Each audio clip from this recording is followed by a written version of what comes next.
This 144,000 are those whom God has sealed for himself. You see, that, don't miss that in rushing into who are the 144,000. We can see who they are. God's chosen them, Christ redeemed them, and the Spirit's called them. All right, well now, let's see if we can back up this about this being a spiritual number or representing the church of the living God. You say, how do you know that? Well, I believe that it is entirely in harmony with what the rest of the Scripture says whenever we see this number or this use of numbers. As we've already seen, the 24 elders, there's a combination of 12 and 12.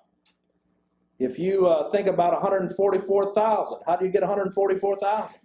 Well, you take 12, you multiply it times 12, that's 144. Multiply that times 1,000. What's 1,000 in Scripture? Isn't it a number of infinity?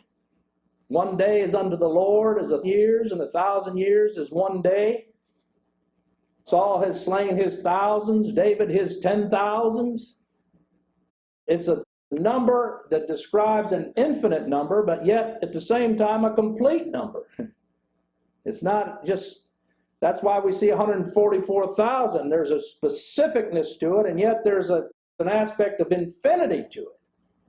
Especially when in verse 9, after citing this example, it says, and after this I beheld, and lo, a great multitude.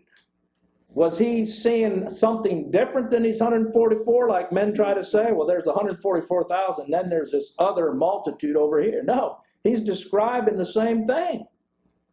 This 144,000 that is shown in type here is really nothing more than a depiction of this multitude of all nations and kindreds and people and tongues that stood before the throne, before the Lamb, clothed with white robes and palms in their hands.